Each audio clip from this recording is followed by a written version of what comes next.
قرآن مجید کے فیضان سے ہم بہت دور جا پڑے ہیں۔ قرآن مجید کو ہمیں سینے سے لگانے کے ساتھ ساتھ قرآن مجید کو پڑھنے کی ضرورت ہے، قرآن مجید پر عمل کرنے کی ضرورت ہے، قرآن مجید کو سمجھنے کی ضرورت ہے کہ پروردگار عالم نے یہ قرآن ہمیں عطا کیوں فرمایا ہے۔ اللہ تبارک و تعالی کا یہ فضل و کرم ہے کہ پروردگار عالم نے ہم سب کو مل کر اپنے ایک محبوب بندے کی یاد میں اکٹھا ہونے کا شرف عطا فرمایا، اور اللہ اور اس کے رسول کا ذکر اور اللہ کے محبوبین کے ذکر کی سعادت ہم سب کو عطا فرمائی۔ اللہ تبارک و تعالی نے جو قرآن مجید اپنے محبوب صلی اللہ علیہ وسلم پر نازل فرمایا، وہ قرآن پاک آنے کا مقصد بیان کرتے ہوئے ارشاد فرماتا ہے ھدی للناس، میں لوگوں کی ہدایت کے لیے نازل کیا گیا ہوں۔ ہمیں اور آپ کو ہدایت کی ضرورت ہے۔ اگر ہم یہ سمجھیں کہ ہم مسلمان ہونے کی حیثیت سے اب ہدایت کی ہمیں ضرورت نہیں، تو شیطان یہیں پر ہمیں ورغلاتا ہے، بہکاتا ہے اور غلط راستے پر ڈال دیتا ہے۔ ایک مومن بندے کو ہر لمحہ، ہر پل اور ہر قدم پر اللہ تبارک و تعالی کی بارگاہ سے ہدایت طلب کرتے رہنا چاہیے۔ قرآن مجید جب ہم پڑھتے ہیں اور نماز جب ہم پڑھتے ہیں تو نماز کی ہر رکعت میں ہم اللہ تبارک و تعالی سے ہدایت طلب کرتے ہیں، اہدنا الصراط المستقیم، اے اللہ ہمیں سیدھا راستہ چلا۔ تو یہ آج جو ہمارے ذہنوں کے اندر یہ چیز بیٹھ گئی کہ ہم مسلمان ہیں اور بس اتنا ہمارے لیے کافی ہے، باقی اب ہدایت کی دعا کرنا، ہدایت طلب کرنا ہمارے لیے کوئی ضروری نہیں، ہم تو مسلمان مر جائیں گے، تو یہ ایسا بڑا مشکل ہوتا ہے۔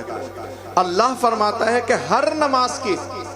ہر رکعت میں اہدنا الصراط المستقیم کہہ کر اللہ تبارک و تعالی سے ہدایت طلب کرتے رہیے، اور پھر ہدایت طلب کریے، ہدایت کے ساتھ ساتھ ان لوگوں کے راستے کو طلب کریے جو تم سے پہلے ہدایت کے راستے پر چل چکے ہوں۔ صراط الذین انعمت علیہم، ان کے راستے پر چلا جن پر تو نے انعام فرمایا، جن پر تو نے احسان فرمایا۔ آج ہم جس عظیم مجود کی بارگاہ میں خراج عقیدت پیش کرنے کے لیے حاضر ہیں، وہ ہمارے مقدس قرآن مجید کی اس آیت کریمہ کی تفسیر ہے جس آیت کریمہ میں اللہ تعالیٰ نے کہا کہ یا ایہا الذین آمنوا اتقوا اللہ، اے ایمان والو اللہ سے ڈرو، وَكُونُوا مَعَ الصَّادِقِينَ، اور سچوں کے ساتھ ہو جاؤ۔ آج زمانہ گزر گیا، حضرت کو وصال کیے، لیکن آج ان کے روحانی شاگرد جہاں جہاں بھی دنیا میں بستے ہیں، جس درسگاہ سے تعلق رکھتے ہیں،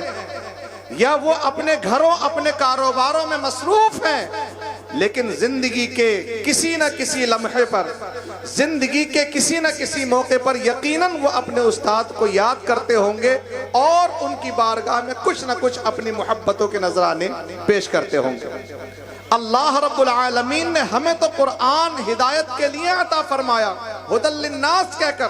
کہ قرآن لوگوں کی ہدایت کے لیے نازل کیا گیا، مگر آج ہم نے قرآن کو طاقوں کی زینت اور الماریوں کی زینت بنا دیا۔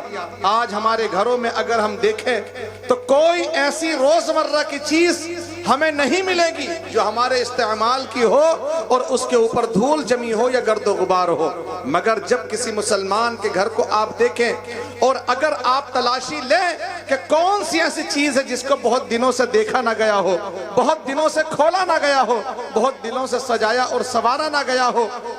اور اس کی یاد کو تازہ نہ کیا گیا ہو، تو وہ ایک قرآن ملے گا، وہ اٹھا کر اونچی طاق پر جزدان میں بند کر کے رکھ دیا جاتا ہے۔ وہ صرف سال میں ایک بار اگر توفیق الہی میسر آ گئی تو رمضان الکریم کے مہینے میں گرد و غبار اس کے اوپر سے جھاڑ کے چند پارے یا ایک دو بار قرآن کو پڑھ کر اٹھا کر رکھ دیا جاتا ہے۔ آپ غور و فکر تو کریں کہ ہم ہدایت پائیں گے کیسے؟ قرآن سے ہمارا جب تعلق قائم نہیں رہے گا، قرآن سے تعلق تو ہمارا ایسا ہونا چاہیے کہ آقا علیہ السلام نے تو یہاں تک فرما دیا کہ جس گھر میں قرآن کی تلاوت نہ ہو وہ ویران ہے، وہ قبرستان ہے۔ آج ہم اپنے گھروں کو دیکھیں، اپنے گھروں کے ماحول کو دیکھیں، اپنی زندگی کے چین و سکون کو دیکھیں کہ سب کچھ کمانے کے باوجود اگر آج ہماری زندگیوں میں چین و سکون نہیں ہے، آج ہمارے کاروبار میں برکتیں اگر نہیں ہیں، آج آپس میں نہ اتفاقیاں، لڑائی جھگڑے ہیں سگے رشتوں میں، اس کی بنیادی وجہ کیا ہے کہ ہم حقوق العباد کے ساتھ ساتھ حقوق اللہ کو ادا بھی نہیں کر رہے۔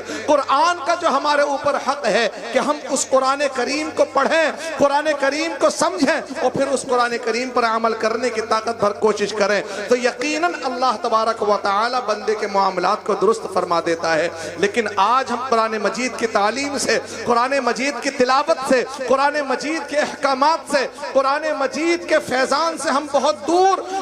دور جا پڑے ہیں۔ قرآن مجید کو ہمیں سینے سے لگانے کے ساتھ ساتھ قرآن مجید کو پڑھنے کی ضرورت ہے، قرآن مجید پر عمل کرنے کی ضرورت ہے، قرآن مجید کو سمجھنے کی ضرورت ہے کہ پروردگار عالم نے یہ قرآن ہمیں عطا کیوں فرمایا ہے۔ آپ دیکھیں جن لوگوں نے قرآن مجید کو اپنا اوڑھنا بچھونا بنا لیا، جن لوگوں نے قرآن کی خدمت کو شب و روز کا ذریعہ بنا لیا، جن لوگوں نے اپنی زندگی قرآن مجید کے لیے وقف کر دی کہ ہمیں قرآن پڑھنا ہے، قرآن پڑھانا ہے، قرآن کو درست پڑھنا بھی ہے، اور اللہ کے بندوں کو، وہ بندے جن کو قرآن پڑھنا نہیں آتا، جن کو قرآن سمجھ نہیں آتا، جن کو قرآن کا تلفظ نہیں آتا، جن کو قرآن کے الفاظ کی ادائیگی نہیں آتی، ان کے الفاظ کو درست کر دیا جائے، ان کو قرآن مجید کی چند سورتیں، چند آیتیں سکھا دی جائے، مکمل قرآن مجید پڑھنا سکھا دیا جائے۔ ارے اتنا قرآن کریم تو صحیح طریقے سے ہم سب کو پڑھنا آنا چاہیے، جو بھی مومن مسلمان مرد عورت ہو، جس سے ہماری نماز مکمل ہو جائے۔ آج ہم دیکھیں تو قرآن مجید ہمیں اتنا بھی صحیح تلفظ کے ساتھ ہمیں نہیں آتا جس سے کہ ہماری نماز درست ہو جائے اور وہ نماز ادائیگی کے زمرے میں شامل ہو جائے۔ لیکن آج ہم قرآن مجید سے بہت دور ہیں۔ جن لوگوں نے قرآن کو اپنی زندگی کا محور و مقصد بنا لیا کہ قرآن ہی سب کچھ ہے ان کے لیے، یہ اللہ کا وہ مقدس کلام ہے، ایسا مقدس کلام اور ایسی اس کی چاشنی اور تازگی ہے، ایسی تاثیر ہے اس قرآن کی تلاوت میں، قرآن کے پڑھنے میں، قرآن کے سننے میں، کہ آپ صحابہ کرام کی اگر سیرتوں کو اٹھا کر دیکھیں تو کئی ایک جلیل القدر صحابہ کرام آپ کو مل جائیں گے کہ جو صرف قرآن مجید کو سن کر ہی ایمان لانے کا سبب بنا ہے۔ قرآن مجید کی کسی آیت کو سنا، قرآن مجید کی کسی سورت کو سنا، قرآن مجید کے کسی کلام کو سنا اور وہ ایسے دل میں اتر گیا، ان کو یقین کامل ہو گیا کہ اگر زمین کے اوپر سب سے سچا کلام کوئی ہے تو وہ قرآن مجید ہے۔ اس کی تاثیر نے دلوں کے کفر و شرک کے زنگ کو اس طریقے سے دور کیا۔ آپ جانتے ہیں امیر المؤمنین حضرت عمر بن خطاب رضی اللہ تعالی عنہ کے واقعوں کے دیکھیں کہ آپ دشمنان اسلام کے صف میں کیسے ہیں، لیکن جب اللہ تبارک و تعالی نے مصطفیٰ کریم صلی اللہ علیہ وسلم کی اس دعا کو قبولیت کا درجہ عطا فرمایا کہ اے اللہ عمر کے ذریعے اسلام کو طاقت و قوت عطا فرما، تو پروردگار عالم نے اس کا سبب کیا بنایا؟ وہی قرآن مجید کے 16ویں پارے کی سورہ طٰہٰ ہے۔ جب حضرت عمر فاروق اعظم رضی اللہ تعالی عنہ قرآن مجید کی تلاوت کو سنتے ہیں تو وہ جو دشمنی اسلام کی دل کے اندر ہے، وہ جو کفر و شرک کا میل اور گندگی تھی، اللہ تبارک و تعالی نے مقدس کلام کی برکت سے اس طریقے سے صاف کیا کہ ہاتھوں کو چھوڑا، تلوار کو پھینکا، گڑ گڑاتے ہوئے مصطفیٰ کریم علیہ السلام کی بارگاہ میں حاضر ہوئے۔ یا رسول اللہ صلی اللہ تبارک و تعالی علیہ وسلم، اعلیٰ حضرت سرکار کی زبان میں کہہ رہے ہوں گے میں مجرم ہوں آقا مجھے ساتھ لے لو، کہ رستے میں ہیں جا بجا تھانے والے۔ تو یہ مقدس اللہ کا کلام ہے کہ اگر اس کو دشمن اسلام سنے تو قرآن کا دادا ہو جائے، قرآن مجید کا جو ہے وہ گرویدہ ہو جائے۔ اور آپ غور و فکر کریں، تاریخ اسلام کو جب آپ اٹھا کر دیکھیں گے تو زمانے جاہلیت میں جو لوگ خانہ کعبہ کا طواف کرنے آتے تھے، ادھر حضور علیہ السلام قرآن مجید پڑھ کر امت کو سنا رہے ہیں، قرآن کا پیغام لوگوں کو بتا رہے ہیں۔ کفار و مشرکین خاص طور سے حرم مقدس کے اندر یہ پابندی لگا کے رکھتے تھے کہ جو حج کرنے کے لیے آ رہا ہے، جو طواف کعبہ کرنے کے لیے آ رہا ہے، جو زیارت کعبہ کے لیے آ رہا ہے، وہ کہیں حضور علیہ السلام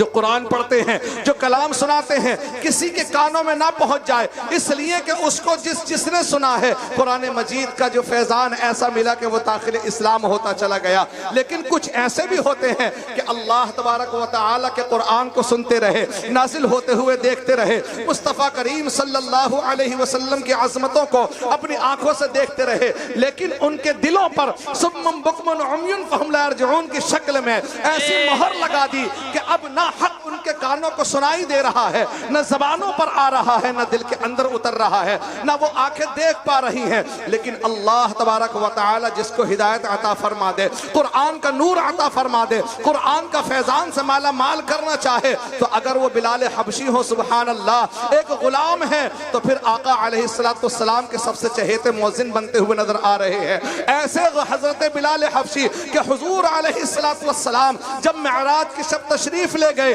تو اپنے آگے قدموں کی آہٹ کو سن رہے ہیں، پوچھ رہے ہیں جبرائیل کس کے قدموں کی آہٹ ہے؟ بتایا جا رہا ہے یا رسول اللہ یہ تو آپ کے بلال کے قدموں کی آہٹ ہے۔ سبحان اللہ، یہ قرآن کا فیضان ہے۔ حضرت بلال حبشی رضی اللہ تعالی عنہ قرآن کو سن رہے ہیں، قرآن کو سن پر ایمان لا رہے ہیں، اور پھر ایسا ظلم و ستم ان کے اوپر کیا جا رہا ہے، ایسا ظلم و ستم کہ تپتے ہوئے صحرا میں ان کو ننگی پیٹ لٹایا جا رہا ہے، آگ کے انگاروں پر لٹایا جا رہا ہے۔ اس طریقے سے آگ جلا کر ان کو لٹایا جاتا کہ آپ کے جسم مبارک کی چربی پگھلتی، وہ آگ کے شعلے بجھ جاتے، وہ کوئلے بجھ جاتے، لیکن حضرت بلال حبشی کی زبان پر ایک ہی صدا ہے، احد احد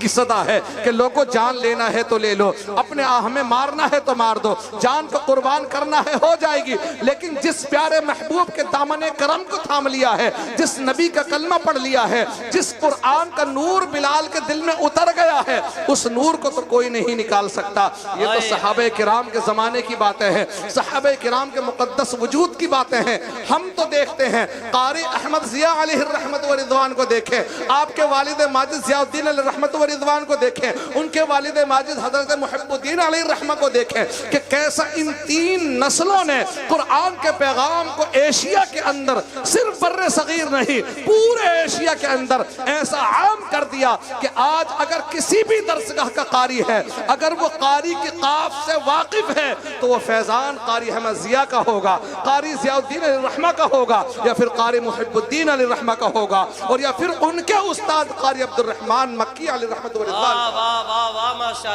غور و فکر کریں، ہمیں قرآن اگر پڑھنا آ گیا اور اتنا آج ہمیں پڑھنا آتا ہے کہ ہماری نماز درست ہو جائے، ہمارے تلفظ اتنے درست ہو گئے،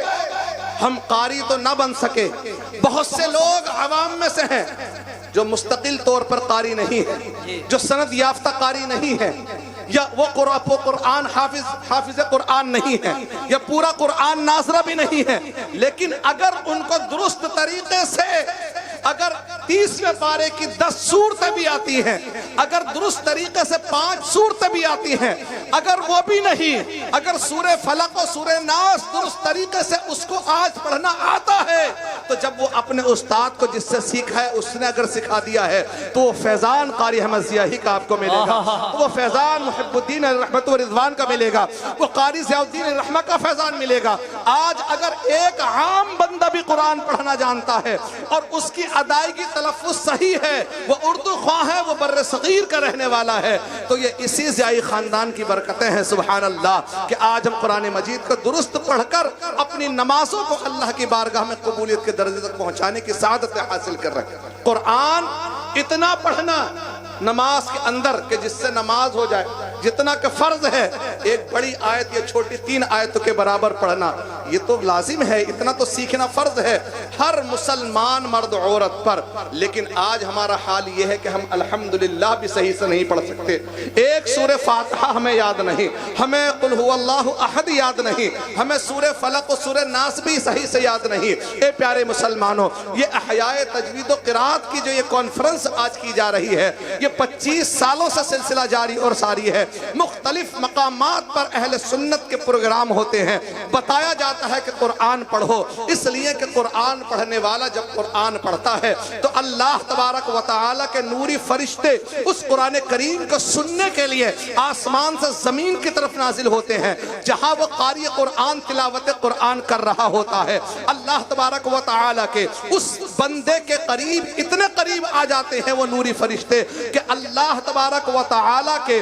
اس بندے کے جو زمین کے اوپر قرآن کی تلاوت کر رہا ہے اور اس طریقے سے کر رہا ہے جس طریقے سے قرآن کو پڑھنے کا حق ہے، تو قرآن کریم کو پڑھنے کی برکت یہ حاصل ہوتی ہے کہ اللہ کی رحمت و نور کے فرشتے اس قاری قرآن کے ہونٹوں کے اتنے قریب ہو جاتے ہیں کہ فرشتوں کے ہونٹ اور پڑھنے والے کے ہونٹ آپس میں مس ہو جاتے ہیں۔ سبحان اللہ، اتنے قریب آ کر سننے کی سعادت فرشتے حاصل کرتے ہیں۔ جہاں قرآن پڑھا جائے رحمت الہی نازل ہوتی ہے، جہاں قرآن سنا جائے پروردگار سننے والے کو اجر عطا فرما رہا ہے، سنانے والے کو اجر عطا فرما رہا ہے۔ یہ مقدس کلام، یہ مقدس قرآن ایسا ہے کہ آپ پڑھیں تب بھی اجر ہے، آپ سنیں تب بھی اجر ہے، آپ قرآن کو دیکھیں تب بھی اجر ہے، آپ اس کو چھوئے تب بھی اجر ہے، آپ آنکھوں سے لگائیں تب بھی ثواب ہے، آپ اس کا ادب اور احترام کریں تب بھی اس پر ثواب ہے۔ یہ واحد دنیا کی کائنات کی کتاب ہے کہ صرف پڑھنے پر ہی نہیں، اس کے ادب پر بھی آپ کو اجر دیا جا رہا ہے، چھونے پر بھی اجر دیا جا رہا ہے، دیکھنے پر بھی اجر دیا جا رہا ہے، آنکھوں سے سینے سے لگانے پر بھی اجر ہے۔ جتنا زیادہ قرآن کا ادب اور احترام ہوگا اللہ تبارک و تعالی کی بارگاہ سے اس کو اتنا ہی قرآن کا فیضان میسر آئے گا۔ آج یہ قاری صاحب قبلہ مجود اعظم ہند علیہ الرحمہ کے یہ شاگرد بیٹھے ہوئے ہیں، آج ان کو جو مقام و مرتبہ اللہ پاک نے عطا فرمایا، آج کوئی بھی ایک قاری قرآن ہو، کتنا بڑا خاندان ہو سکتا ہے، 10-12 لوگوں کا ہو سکتا ہے، 15-20 لوگوں کا ہو سکتا ہے، 2-4-5 اولادیں ہوں گی، بہت زیادہ ہوں گی تو 6-7-8 اولادیں ہوں گی، کتنا کب تک نام چلے گا، کب تک نسل چلے گی؟ ایک دن ایسا آتا ہے کہ بندے کا نام ہوا لیکن نسل ختم ہو گئی، اب کوئی نسبی اولاد نہیں ہے۔ لیکن یہ قرآن کا فیضان ہے کہ 25 سالوں سے ہم اور آپ دیکھ رہے ہیں کہ یہ مجود اعظم ہند کانفرنس بھی ہو رہی ہے، قاری صاحب دنیا سے تشریف لے گئے، اپنی قبر انور میں تشریف فرما ہے مجود اعظم ہند علیہ الرحمہ، لیکن آج ان کی روحانی اولادیں یہاں بھی موجود ہیں عرس کی تقریب میں، زمین کے کتنے خطوں پر موجود ہیں، جہاں جہاں وہ نماز پڑھا رہے ہیں، جہاں جہاں قرآن پڑھا رہے ہیں، جہاں جہاں وہ قرآت کی کتاب پڑھا رہے ہیں، جس کا بھی ایک لفظ ایک حرف درست کر رہے ہیں قرآن کریم کا، پڑھائی ہمارے اساتذہ رہے ہیں، پڑھائی قرآن کرام رہے ہیں، لیکن اس کا اجر و ثواب قاری صاحب قبلہ الرحمہ کی بارگاہ میں حاضر ہو رہا ہے، آپ کے مزار مبارک پر پیش کیا جا رہا ہے، نور کی تھال میں سجا کر نوری فرشتے پیش کرتے ہیں کہ یہ تیرے فلاں فلاں کی طرف سے ہے، اس کو قبول کر لیا جائے۔ سبحان اللہ۔ تو یہ سلسلہ تو ایسے صدقے جاریہ ہے کہ آج حضرت مجود اعظم ہند ہمارے درمیان نہیں، اپنے مزار پر انوار میں ہے، لیکن حضرت کے وصال فرمانے کے اتنے سال کے بعد بھی اگر نام زندہ ہے تو وہ ان کی روحانی اولاد اس نام کو قائم و دائم رکھے ہیں۔ یہ قرآن کی برکتیں ہیں، یہ قرآن کا فیضان ہے کہ قرآن کی ایسی خدمت کی، ایسا قرآن کریم کی خدمت کا ایسا کام کیا کہ اے ضیاء الدین اور اے احمد ضیاء، تم رہو یا نہ رہو لیکن یہ قرآن کی برکتیں ایسی میسر آئیں گی کہ دنیا جہان رہنے تک تمہارا نام باقی رہے گا، کتابوں کی شکل میں، شاگردوں کی شکل میں، اور یہ چین سلسلہ چل رہا ہے۔ آپ کے شاگرد ہیں قاری لیق صاحب قبلہ بیٹھے ہوئے ہیں، قاری اشتیاق صاحب بیٹھے ہوئے ہیں، آپ نے پڑھا، آپ سینکڑوں کو پڑھا چکے ہیں، آپ کے سینکڑوں شاگرد پڑھا رہے ہیں۔ یہ کیا بات ہے؟ یہ قرآن مجید کا فیضان ہے کہ آپ نے مجود اعظم ہند علیہ الرحمہ نے قرآن کو اپنے سینے سے ایسا لگایا کہ اس کو اپنی آخری سانس تک جدا نہ ہونے دیا۔ مدرسے میں پڑھانے کی طاقت رہی، مدرسے میں پڑھاتے رہے، جب مدرسے میں پڑھانے کی طاقت نہ رہی تو گھر کے اندر درسگاہ لگا کے پڑھاتے رہے، گھر میں پڑھایا، لیکن قرآن پڑھانے سے آپ باز نہ آئے۔ ایسا دل، ایسی محبت ثابت قرآن مجید سے کہ اگر آج احمد ضیاء کی جسم میں طاقت نہیں ہے، نقاہت ہے، کمزوری ہے، چلنے کی سکت نہیں ہے، مدرسے میں نہیں رہ سکتے، مدرسے نہیں جا سکتے، تو کیا ہوا؟ اللہ نے اپنا گھر دیا ہے، یہی درسگاہ لگا دیتے ہیں، اور اللہ تبارک و تعالی نے قرآن مجید کے پروانوں کو حضرت کی بارگاہ میں بھیجنا شروع کر دیا، آخری وقت تک آپ پڑھاتے رہے۔ یہ قرآن مجید کا فیضان آپ پر ایسا جاری ہوا کہ آج بھی نام باقی ہے، ہم اور آپ چلے جائیں گے، حضرت کا نام انشاءاللہ العزیز باقی رہے گا، کتابوں کی شکل میں باقی رہے گا۔ یہ اردو کا زمانہ اور یہ اردو کا علاقہ ہے، بر صغیر، پاکستان، ہندوستان، یہ ایشیا پورا، جہاں جہاں اردو بولی جاتی ہے، پڑھی جاتی ہے، جن مدارس میں اردو کے ذریعے تعلیم ہوتی ہے، وہاں وہ حضرت کی کتابیں جو آپ نے عربی سے اردو میں ٹرانسفر کر دی، اور عربی میں جو قواعد تھے اس قرآن مجید کو پڑھنے کے، سمجھنے کے، وہ سب کے سب آپ نے اردو میں ہمارے حوالے کر کے ہمارے لیے، ہماری آنے والی نسلوں کے لیے آسانیاں پیدا فرما دی۔ اللہ تبارک و تعالی حضرت قاری صاحب قبلہ علیہ الرحمت و رضوان کے مزار پر انوار پر کروڑ ہا کروڑ رحمت نازل فرمائے، آپ کا فیضان ہم سب پر جاری فرمائے۔ اور میرے پیارو، اس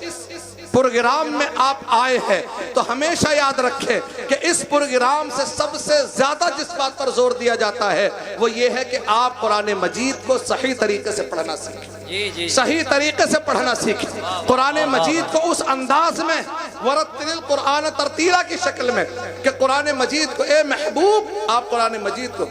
خوب ٹھہر ٹھہر کر پڑھیے، تو قرآن مجید کو پڑھنا سیکھیں۔ قرآن مجید کے بارے میں اتنا تو سوال ہوگا نا کل قیامت کے دن کہ جتنے سے نماز پڑھنی ہے، جتنے سے نماز ادا ہو جانی ہے، جتنے سے فرض ادا ہونا ہے، تو فرض کے بارے میں سوال ہونا ہے، تو کم سے کم اپنے فرض کی ادائیگی کے لیے مکمل طریقے سے قرآن مجید کو صحیح طریقے سے پڑھنا سیکھیے، اپنے بچوں کو باتجوید قرآن مجید پڑھانے کی تعلیم دیجیے، پڑھنے کی تعلیم دیجیے، تاکہ وہ اپنی آنے والی نسلوں کو قرآن مجید صحیح طریقے سے پڑھا سکے۔ قرآن مجید کو بہت سے پڑھنے والے وہ بھی ہوں گے جو پڑھیں گے تو قرآن خود ان پر لعنت کرتا ہے، پتہ ہی نہیں چلتا کہ عین شین قاف کیا ہے، اور جب پڑھنے والا قرآن مجید کو قرآن کے حق کے مطابق پڑھتا ہے، جیسے کہ اس کا حق ہے ویسے ادا کرتا ہے، جیسے تلفظ ہے ویسے پڑھتا ہے، جیسی ادائیگی کا طریقہ ہے ویسے کرتا ہے، جیسے حضور صلی اللہ علیہ وسلم نے پڑھ کے بتایا، پڑھ کے اپنے صحابہ کو سنایا، صحابہ نے سیکھا، اپنے بعد والوں کو حروف کی ادائیگی کا طریقہ سکھایا۔ اگر جب اس طریقے سے بندہ پڑھنے لگتا ہے تو پھر ایک حرف پر 10 نیکیاں، اور وہ 10 نیکیاں 30 نیکیوں کے برابر ہے۔ سبحان اللہ، ایسی نیکیاں۔ آپ نے الحمد شریف پڑھ لیا،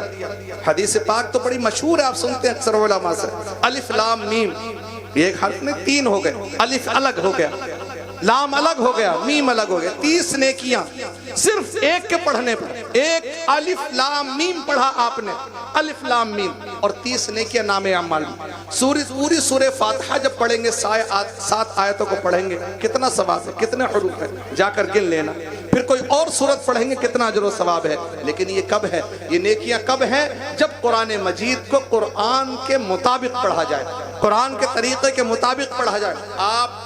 کو انگلش نہیں آتی، آپ انگلش بولنا سیکھتے ہیں تو باقاعدہ اس کا تلفظ آپ ادائیگی کی کوشش کرتے ہیں کہ کیسے بولنا ہے، اس کا طریقہ کیا ہے، بولنے کا سلیقہ کیا ہے، کس الفاظ کو کس انداز میں بولا جاتا ہے۔ آپ کوئی ہنر سیکھتے ہیں تو باقاعدہ اس کی باریکیاں سیکھتے ہیں۔ آپ کسی بھی طریقے سے گاڑی مکینک ہیں تو آپ یہ نہیں کرتے کدھر کا پرزہ کدھر سے کھول دیا، کدھر کا پرزہ کدھر لگا دیا، بلکہ باریکیوں کے ساتھ اس کو پہلے کھولنا سیکھتے ہیں، پھر اس کو باندھنا سیکھتے ہیں۔ تو آپ دنیا کے کاموں کو سیکھیں، سیکھنا چاہیں تو اتنی باریکی، اتنا اہتمام ہو کہ کہیں بھی غلطی کا شائبہ تک نہ آئے۔ لیکن جب قرآن مجید پڑھنے کی بات آتی ہے تو ہم کہتے ہیں ارے حضرت کیا کریں، بڑے ہو گئے، زبان نہیں ٹوٹتی، زبان کیسے، ہاتھ کیسے، یہ سب دنیا سیکھ سکتے ہیں ہم، لیکن قرآن کو کیوں نہیں سیکھ سکتے؟ اور یہاں تک تو حضور علیہ السلام نے خود فرما دیا کہ جو قرآن مجید صحیح طریقے سے پڑھنے کی کوشش کرتا ہے اور اس کوشش میں اس کو جو مشقت ہوتی ہے، یہ 10 نیکی کے علاوہ اس مشقت پر الگ سے اجر اس کو عطا کیا جاتا ہے۔ ایک تو پڑھنے کا اجر ہے، اور دوسرا اس مشقت پر اجر ہے جو اس کو حروف کی ادائیگی کو صحیح طریقے میں محنت اور مشقت کرنی پڑ رہی ہے، اس کو جو طریقہ اختیار کرنا پڑ رہا ہے۔ تو میرے پیارے مسلمانوں، میں آپ سے یہی عرض گزار ہوں آخر میں کہ قرآن مجید صحیح طریقے سے پڑھنا سیکھیے۔ جو ادارے ہیں، مرکزی دارالقراءات ہے، ہمارے قاری غلام سبحانی صاحب تشریف فرما ہے، اس ادارے کا خیال کیجئے۔ جتنے سنی ادارے جہاں جہاں ہیں اور جو جس کے علاقے میں ہے، اس کے علاقے میں اس کو خدمت کرنی چاہیے۔ اپنی سنی اداروں کو، سنی مساجد کو مضبوط کیجئے۔ ہم سنی خود اگر مدد نہیں کریں گے تو کون کرے گا؟ ہم اپنی مساجد اور مدارس کا خیال نہیں کریں گے تو کون کرے گا؟ اور پھر جن محسنوں کا ہمارے اوپر احسان ہے کہ جنہوں نے ہمیں اس لائق بنایا کہ آج عوام ہمارے ہاتھ چومتی ہے، آج عوام کے درمیان جب ہم جاتے ہیں تو وہ احترام سے کھڑی ہو جاتی ہے۔ کبھی بھی یاد رکھیں، ہم کتنے بھی بڑے ہو جائیں، اپنے ان محسنوں کا نہ بھولیں جن کا احسان ہمارے اوپر ہے اور جن کی تربیت، جن کی درسگاہوں سے ہم نکل کر آئے ہیں۔ اپنے ان محسنوں کو ہمیشہ یاد رکھیں اور ہمیشہ ان کا ذکر، ان کا تذکرہ کرتے رہیں، اس لیے کہ جب اپنے محسنوں کا ذکر اور تذکرہ بندہ کرتا ہے تو اس کی تو نظر رحمت جو ہوتی ہے وہ ہوتی ہے۔ اللہ تبارک و تعالی فرماتا ہے جب تم شکر گزار ہو جاؤ گے تو تمہاری نعمتوں میں اور اضافہ کر دیا جائے گا۔ تو اللہ تبارک و تعالی ہم سب پر مجوید اعظم ہند الرحمہ کا فیضان جاری اور ساری فرمائے، مرکزی دارالقراءات کو دن دنیا رات چوگنی ترقی عطا فرمائے، اور پروردگار عالم حضرت قاری صاحب قبلہ الرحمہ کے نقش قدم پر چلنے کی توفیق عطا فرمائے، آمین۔ استغفر اللہ ربی من کل ذنب واتوب الیہ وما علینا الا البلاغ المبین۔ السلام علیکم ورحمۃ اللہ۔